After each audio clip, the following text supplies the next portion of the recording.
Good afternoon. My name is Erica Branchcombe, and I am the Communications Specialist for the Florida League of Cities. Thank you all for joining us for today's webinar, The Do's and Don'ts of Managing a Crisis Online. These simple but important guidelines will help you take control of the online conversation, earn your citizens' trust, and position yourself as a leader they can turn to for reliable information during a crisis. This webinar is part of our service, FL City Guard, which is brought to you by the Florida League of Cities University. Today's presenters from Sachs Media Group are Ashley Schaefer, Digital Account Executive, and Drew Pierce, Deputy Director of Public Affairs. This presentation will be available, or it actually is currently available for download on your screen if you click the handouts button on the right-hand side of your screen. If you have any questions, please use the Q&A section to submit them at any time during this webinar, or you may submit them to the webinar speakers directly via the contact information provided at a later date and time. Today's recorded webinar presentation, along with the PDF of the presentation slides, will also be posted within the next couple of days on the FLC website under the Events and Training tab. And now I'll turn it over to our digital experts.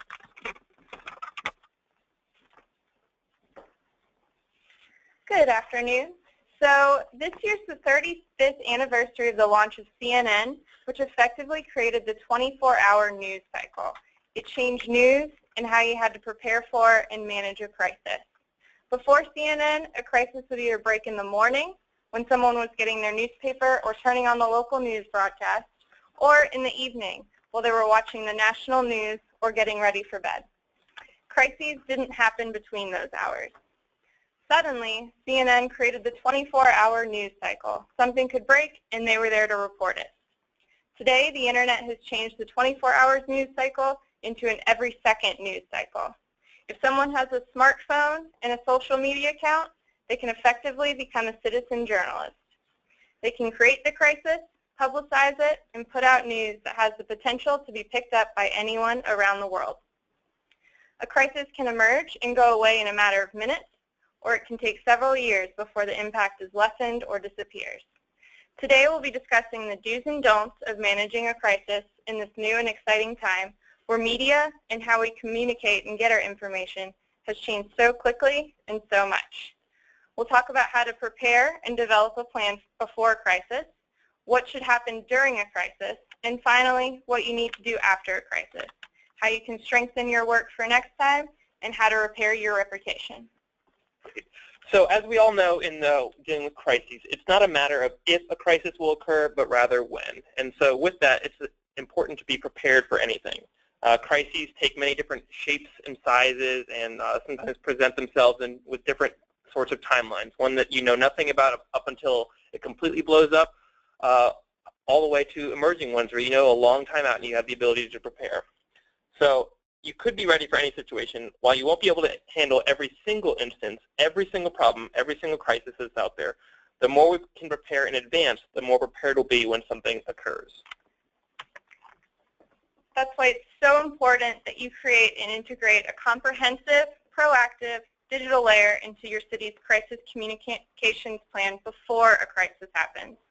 A response plan that doesn't include this layer is just not going to be an effective crisis in the end. So with everything and with every plan, there are always goals. Goal number one is you want to make sure that the residents and your citizens, the people that you guys are serving, are receiving the essential information that they need to. And one thing that's key to that is they have to be receiving that information at the time they want to receive it, which in most scenarios is instantly. Because if there's a void and if they don't know, if they can't find information from their city or from their local government, then they're going to look for it elsewhere, and that other information might have misinformation, and then you might have to be backtracking in order to get the correct information out there. That's why it's important to provide accurate updates and information on a consistent basis. We've seen this happen, I mean, very recently with Florida being in the news for, in the national and even international news for many different crises we've seen in Orlando and other places. And it's important to just be responding, and especially when the national and international media scrutiny is on you, to be responding in a timely manner. That's why it's important to be able to prepare a set of social media responses beforehand While you won't be able to prepare them completely, and you wouldn't want them to be completely prepared, you do want them about 90% ready so that you're ready for anything that could come up. To merely be able to say you're looking into the situation and show that you care can be an effective starter response.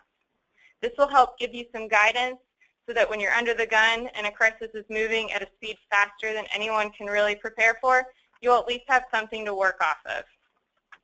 You need to make sure that you have a designated staff member to be in charge of monitoring the discussion and using those holding responses as a reference. Understanding the role of your team and monitoring what people are talking about can help as you prepare more responses in the moment. It can also help when you plan the rest of your communication strategy and overall crisis outreach, including things like press conferences, press releases, and follow-up statements. So let's take a look at a couple examples of some effective social media responses. And again, these are examples, and these can be used as templates, but ultimately you're going to want to customize them to meet the needs of your city. We are aware that there are reports of X, whatever that situation might be, whether there's, there's been a shooting, that there's been a health situation, whatever that is, you want to be broad but be effective in explaining what the situation is. And then letting people know that you're aware, and then the next step, which is that you're being active. We are looking into the matter and will provide updates as soon as they are available. That, while it doesn't say a lot, it says enough to people to let them know that the city and their local officials are aware of the problem and they're working to fix it and to get more information. And that enough can be comforting to many people. We also got this one. If you know that there's been loss of life or been injuries of any sort, it's important to show. People want to see that compassion that cities have. And our hearts go out to the victims. We are working to gather info about exactly what happened and expect to have an update shortly. A lot of times, whenever you put out a statement like that, it's important to actually have an update, and especially if you can give a predetermined time.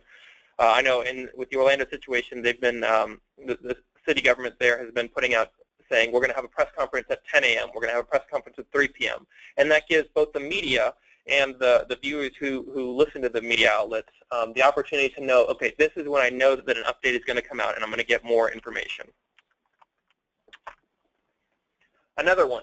This is great for if you have a criminal situation where the police or whatever agency is involved is looking for more information.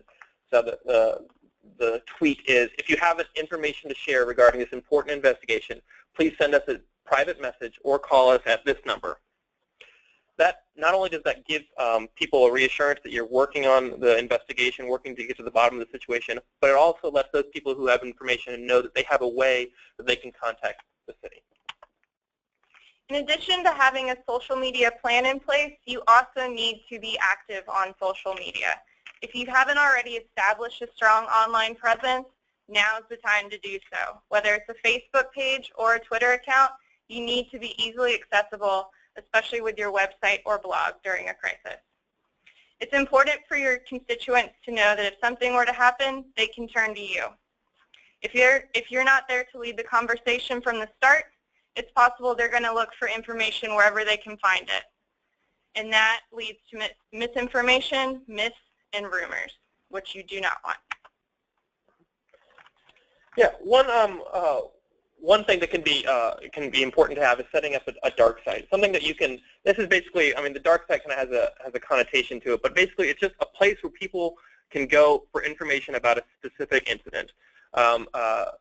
Just because it's been in the news recently, I've been using the Orlando example, but they set up whenever they knew the victims' names and were able to release it. They set up a website where people could have the names and the ages of all the victims as the families are notified.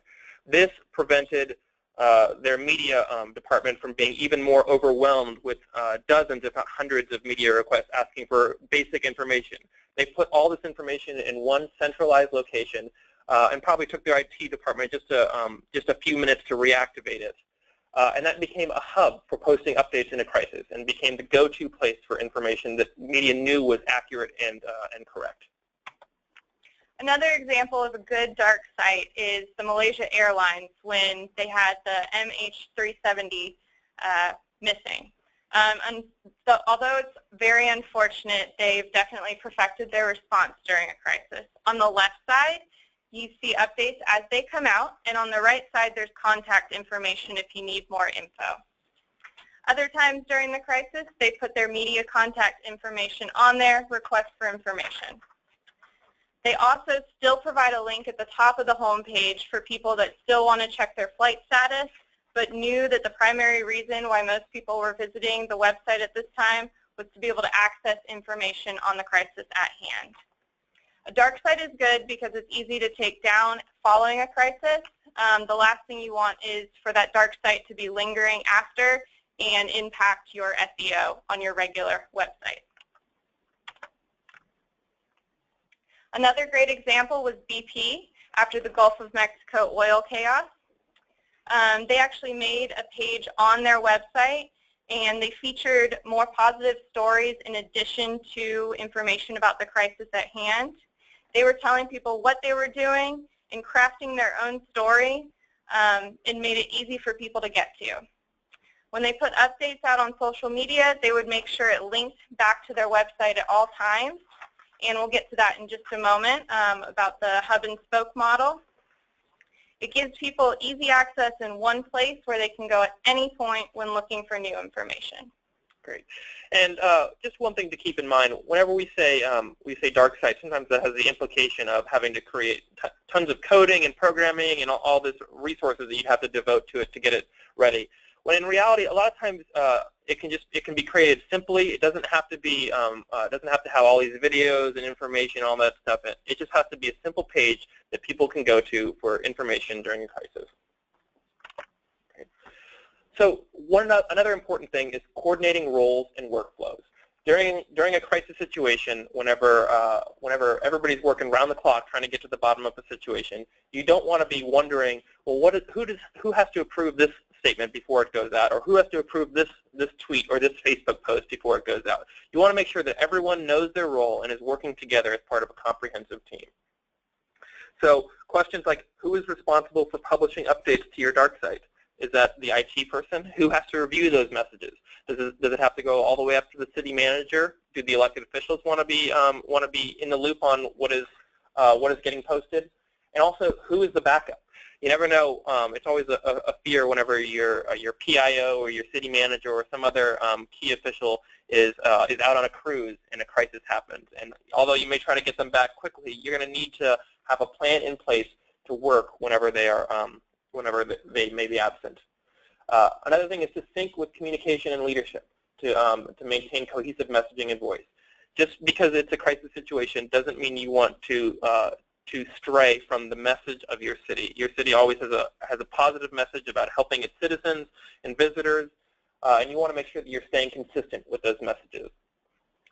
Another thing is you want to note that the online updates are being approved internally. Sometimes, especially in situations where there's been a death or a shooting or anything like that, you want to make sure that the city attorney is involved in all approval processes, just to make sure that it doesn't open you up for the possibility of a lawsuit.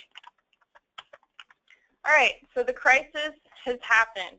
How do we handle it once you've got your plan together and it's time to actually take action? First of all, here's the catch with social media. Anyone can break your news for you. Just because you didn't release a statement doesn't mean everyone else doesn't already know about it already. Chances are people are talking. If all it takes is one person on the scene with a smartphone, in which case they've already posted about the crisis, it may be posted privately or shared between friends, but it's likely still out there in the online ecosystem, and you need to be prepared to take quick action. That's why it's so important to break your own news. That way you can craft the message and tell the story you want to tell from the start. Don't leave it up to everyone else to start creating rumors of what may or may not have actually happened. It seems counterintuitive whenever a bad situation happens. Maybe it is partially the city's fault or city employees' fault. Maybe it's not. But to go out and to have to share your news with the public when they may not know. But in reality, that is the best scenario. That is the best approach to take, because it means that you are getting the correct information out quickly. If somebody else releases their information, the information before you, you might have to backtrack, and you might have to, it's so much more difficult to correct misinformation and then put out the truth than it is to just put the truth out once and for all. Right. Another thing is to take action quickly. We mentioned that it's important to get that first message out as soon as possible. And we talked about the roles and making sure that you have somebody who can be working at, who can be notified at 2 in the morning if some sort of crisis breaks, and there needs to be some communication, some contact, whether that be a news release, whether that be a statement, whether that be a tweet or a Facebook post or an email. Someone just has to be out there to get that initial update out. And even if it just includes a brief acknowledgement of it happened or we are investigating the matter, that's important. But one thing along that same note is to not speculate. It's never okay to assert facts that may not be true or that have not been confirmed by whatever roles and responsibilities would normally confirm the information. In the social media world, it's so important that you're genuine and transparent. So that's why we've actually seen an interesting shift in organizations in cities where they choose to live stream during a crisis. Now, this is something you wouldn't want to do if the issue has something to do with your own city. For example, if there was a controversy with the police department, but this is something you want to do if something like a natural disaster happens. For example, we're in Florida, a hurricane. It'd be interesting to show a live stream of what your city is doing to repair the homes and other buildings, and that you're taking action. Yeah, we've seen it also with police departments. Whenever there's a big case and they're making an announcement about it, a lot of times police departments recently have been broadcasting the news conference through a variety of live streaming platforms, whether that be Facebook, Twitter, or some of the new apps and technologies that are available. This allows media, whenever media budgets are already stretched thin, so whenever you can give a reporter a means to view a press conference without actually physically having to get there, it means that you get more accurate information out there to the public, which can help your investigation, it can help your city's brand, and it gets your name out there as a positive, proactive means of communicating. Next is so you put out your initial statements. You've gotten, you've live streamed any pertinent information, especially as Ashley mentioned in the case of a hurricane or natural disaster. Now you want to monitor what people are saying. You want to know what trends are out there, even if you're not necessarily responding to every single tweet or every single Facebook post, which we don't necessarily recommend. You want to identify what's happening so that you can report that to leadership, report that to the people who are on the ground. That includes monitoring keywords, monitoring hashtags that the public is using relating to the situation at hand. Following the Orlando situation, they had multiple different hashtags that were going out, and the city there was following and monitoring each one, just to figure out what the conversations are happening. Whenever misinformation is spreading, you're stopping it there, and whenever people have valuable information to provide to the investigation, you're making sure that you can privately reach out to them. Interested citizens also, they might be checking several social media and online platforms for the most up-to-date information. So you can take control of this by limiting the number of places that people need to look for the latest information. For instance, if your city has, if your town has 15 different Facebook pages, one for the city, one for the Parks and Rec department, one for the tennis club, one for all these different things, it's important to, during a crisis that warrants that rises to that occasion, you want to make sure that you are directing everybody to one centralized location. So that might mean that your Parks and Rec department, they're going dark for a little bit and directing all of their messages to showing what the main city account or the police account is putting out. That helps take control of the situation and make sure that people aren't getting distracted with different messages. And that's what brings us to the hub and spoke model, which we mentioned earlier. And this is where you essentially have your dark site where you house all your easily accessible information, all recent updates, the most details on what's going on. And then you want to disseminate this information through your spokes, things like social media, email, SMS text messages, or any other places that you have an outpost. You'll use the spokes to direct people back to the dark site for more information, which helps you continue to control the conversation. And next is responding to comments. This is something that's so important, is responding to comments, whether positive or negative. Why is this? Because people are not just seeing your message, they're also seeing how everyone else, or they're also seeing how people are responding to your message. You have to monitor to know who's talking and who's conversing about your crisis in the moment. Online, or when you don't respond to a comment or complaint, it's like having someone call you for help, but then you hang up. You just wouldn't do that. Unfortunately, online, the impact of not responding is amplified. Everyone is watching, especially if it's a public comment, complaint, or response. Anyone can see it, and that can make or break your city's reputation. The good thing is, responding to comments can turn unhappy citizens into neutral or happy citizens. Responding back with an authentic, genuine response shows that you care, and you can at least reduce their overall anger and stress. In the end, this can actually get them to change what they're thinking about and stop spreading that anger and negative word of mouth. We've seen it many times with different clients where you have citizens who are responding on Facebook, maybe commenting something mean or something. They're just venting about an experience they had, and if you just ignore that, then not only is that person upset, not only is that person feels like they've been cheated out of a service, but all the people who are watching that interaction and that exchange are also feeling that same way. And so you really have a potentially huge audience that has a negative reaction. That can all change if you comment and say, and even if you are not completely caving to whatever demand or request they might have, but just acknowledging their frustration and then providing them with more accurate information, or privately speaking to them to get to the bottom of the situation. As this slide shows, the most dangerous citizens are not the complainers. They're the 95% of people who don't feel the need or the urging to actually post on social media. So essentially, when you're answering to that one complainer, you're answering the question to those 95%, and that's the most important part about it. Great.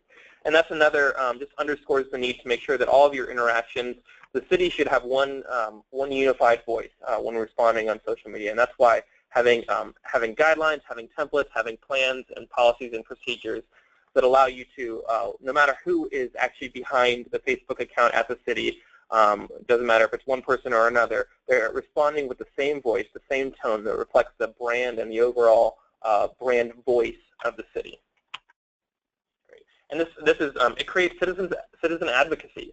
It's always great whenever you have an interaction that may have started off negative but then turns positive, and that person or that individual becomes actually an advocate for the city and what they're doing.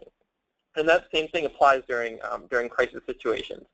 People are very quick to assign blame in the initial minutes and hours after a crisis, and if you can redirect that energy and that enthusiasm into whatever issue is going on into a positive, then it makes it even better.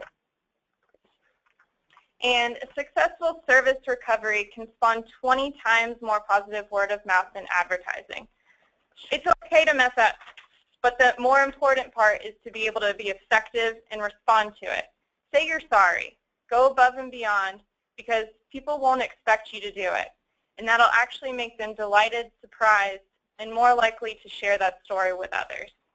It can actually turn your crisis into a positive online and offline reputation experience. Yeah, and it also helps you gather insights and intelligence. Maybe there are issues going on that you might not know about, or might have prioritized in a different order. If you're seeing a lot of people comment about one specific thing on social media, then that might be a hint that something is going on in that area, and then you can review, revise, and adjust your policies as necessary. It also differentiates you from other cities. Some cities that may choose not to have a social media account. If your city chooses to have an account, that gives you one more means of reaching out to the citizens and visitors that you want to provide services for. So the next thing is, how should we respond? The biggest thing is you need to be authentic, genuine, transparent, and human. No one wants to speak to a corporation or a robot that would lack any personality. You need to be conversational and understanding. When you're preparing a response, try saying it out loud as if you were interacting on the phone with another person and create that personal connection. If you can't remember someone's name that you communicated with, you were not responding correctly. You want to provide your critics with something that's not boring and homogeneous, because that could be almost as bad as not responding at all. Great. So another question that a lot of people ask, and it's a really good practical insight, is when should you respond?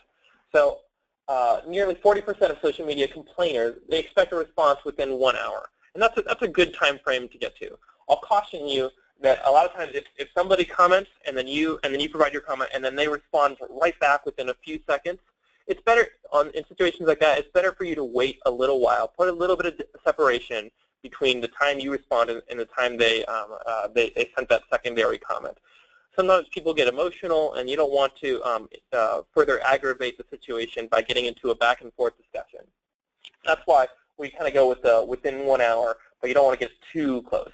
And the average response time, and this is key, is by organizations, if they respond at all, which is another issue, is 5 hours. So if you're a citizen and you're looking for a response from your city, you want to make sure that that they're getting it to you within a reasonable amount of time. 5 hours is just simply too long to, you've already told your friends about the problem and you've created a negative advocate instead of a positive advocate, which is something you can create if you respond in a timely manner. Great. Next thing is, where should you respond?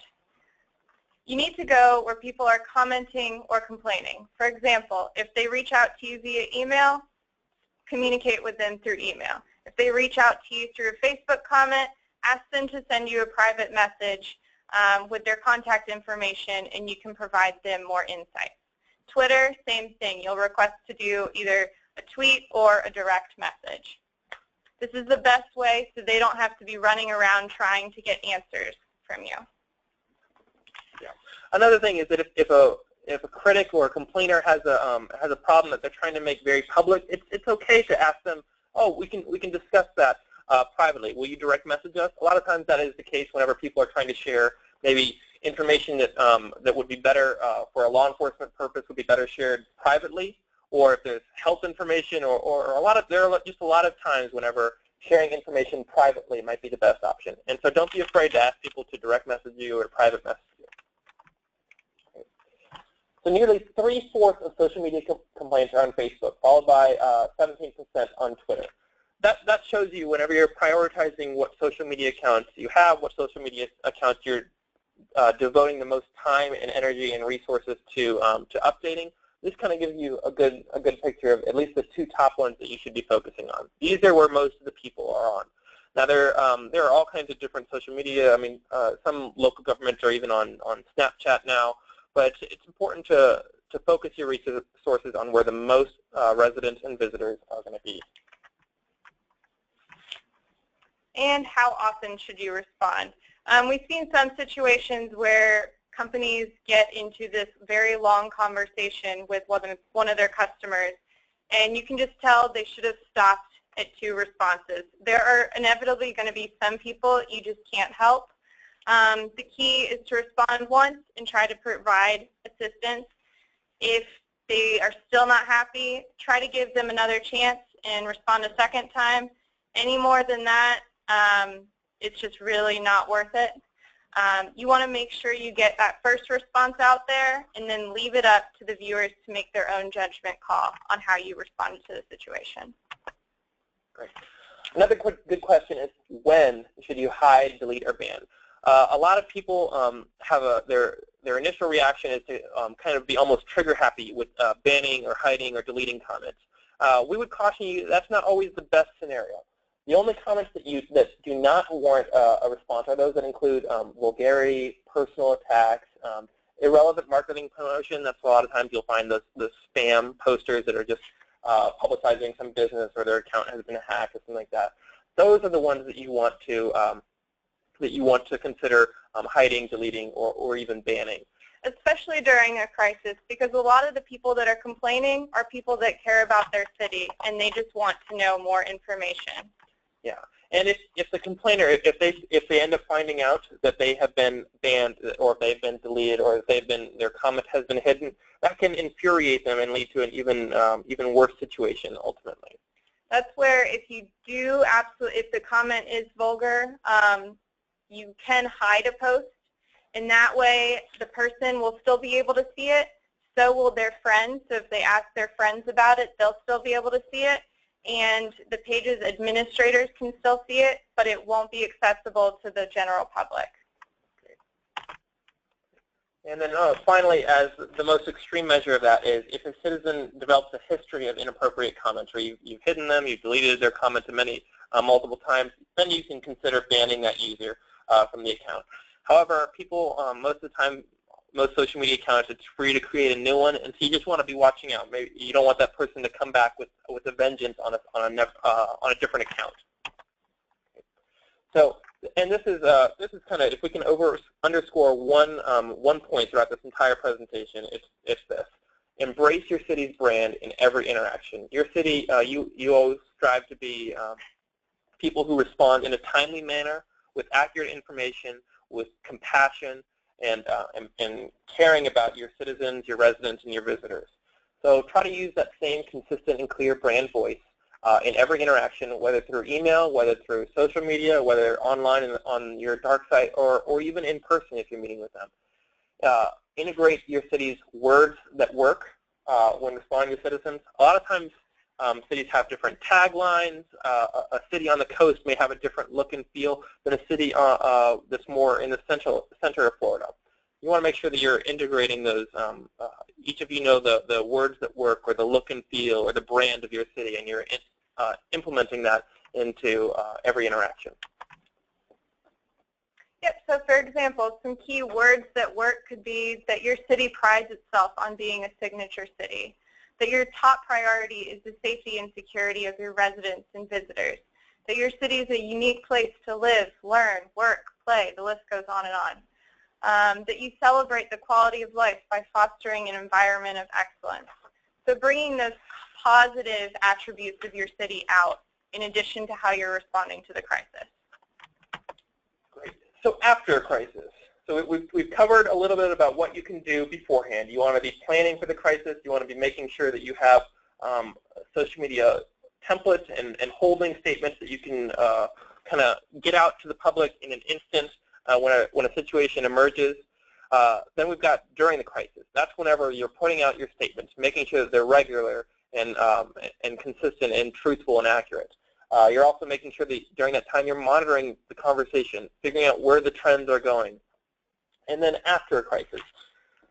Crises have different stages. There's that initial stage where everybody's trying to figure out what's going on, and then it usually slows down a bit from there. But a lot of times the situations can last a long time, especially with legal scenarios, or getting, in the case of natural disasters, getting reimbursed for different funding issues. Those can take a long time. So it's important to have a plan for after a crisis.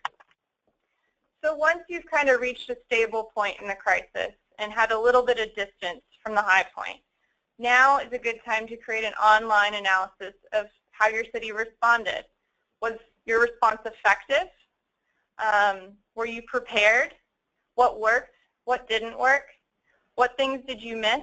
And what can you fix so that you're better prepared when the next disaster strikes?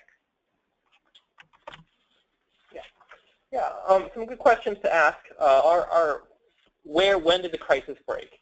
How did it spread? How could you have reacted in a more timely manner?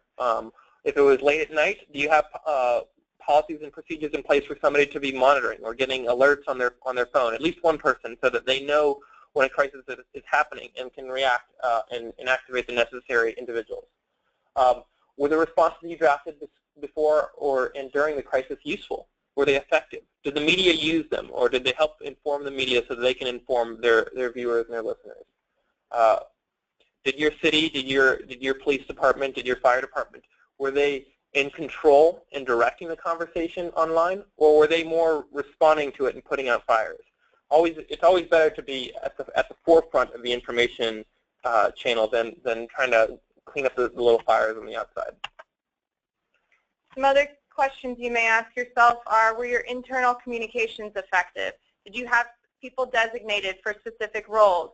Were they good at those roles, or do you need to switch them up a little bit for next time? Did your constituents rise to your defense? Were you able to turn unhappy citizens into neutral or happy citizens and therefore advocates on your behalf? How did your online crisis intersect with offline coverage? So how did your response online impact what was going on?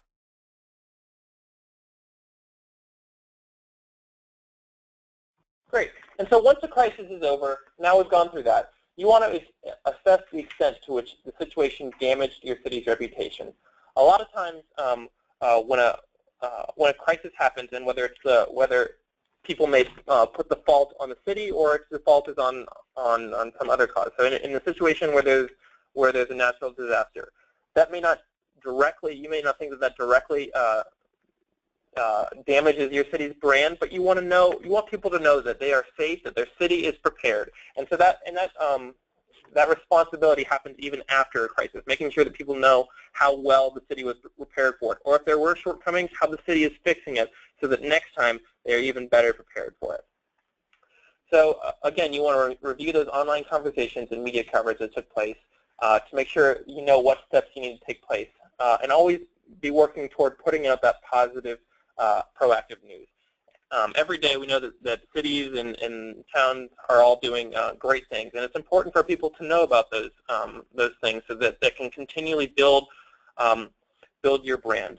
A saying that we've heard a lot is that the best time to build your brand is 20 years ago, and the second best time is right now. So if you haven't started building your city's brand and putting it out there, it's important to do that. Big thing is, it's not over until it's really over. Just because a crisis is over doesn't mean people have stopped talking about it, especially on social media. For example, we had the Orlando incident. People are still talking about it.